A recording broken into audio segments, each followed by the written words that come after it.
بەخێر بیت سپاس سلامە بێخ. هەڵسەنگاندنت چۆنە بۆ تاوەری تەندروستی سمارت؟ بسم الله الرحمن الرحیم. تاوەری تەندروستی سمارت کە بۆ مای چەند ساڵێکە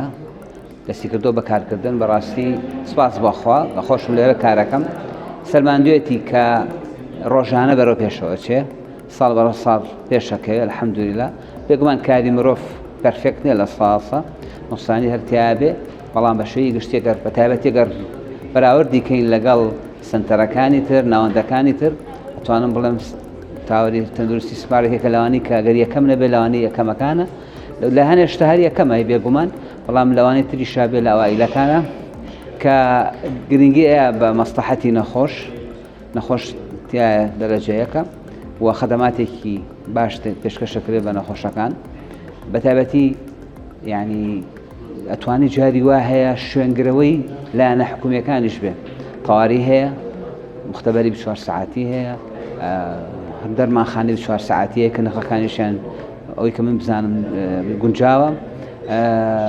خەدەماتی زۆرەیە نەفەحسەکەی لە ماڵەوە توانی بە بارکۆتێک لێ وەریگریتەوە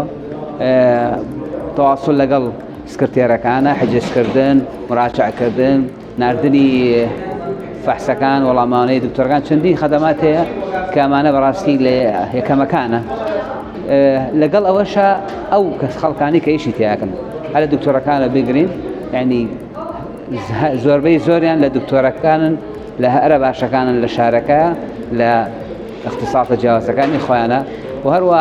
ستافەکانیشمان الحەمدولیلا ترینێکی باشیان هەیە هەر لە نێرسەوە بۆ سکرتێر بۆ حتا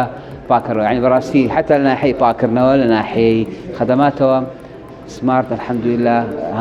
چەند هەنگایەکی زۆری بڕیوە. بە گرنگی دەزانیت ئەم پێداچوونەوە ساڵانەیە بۆ هەر دەستگایەک ئەنجام بدرێت؟ بێگومان پێداچوونەوە زۆر گرنگە هەرەوە شتێکی شەرعیشە کە پێمانەڵێن ئەبێ ئینسان بگەڕێت معنی بیر کاتۆلەوەی کە کردوێتی ڕۆژانە ساڵانە مانگانە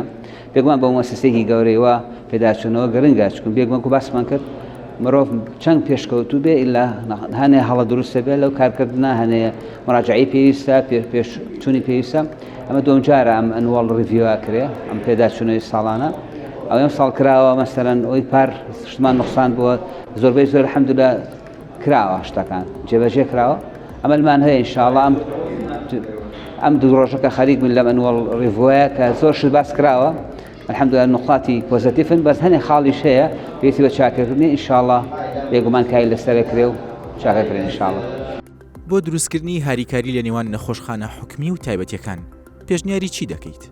یەکە لە خاڵەگەڕیەکانی سمارت لە ناحیەی زانستیەوە هاوکاری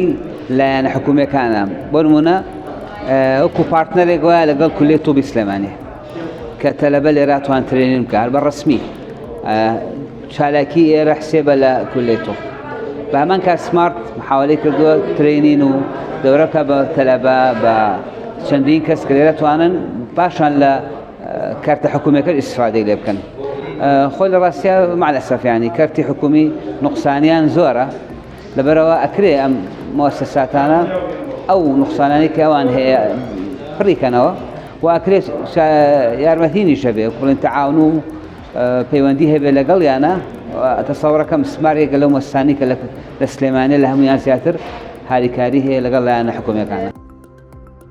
پێشکەوتنە پزیشکی و زانستی و تەکنۆلۆژیەکانی تاوەری تەندروستی سمارت چۆن هەڵدەسەنگێنیت؟ یەکە لە خاڵەگەڕیەکانی سمارت کە ئەماژەشم پێیابریتێ لە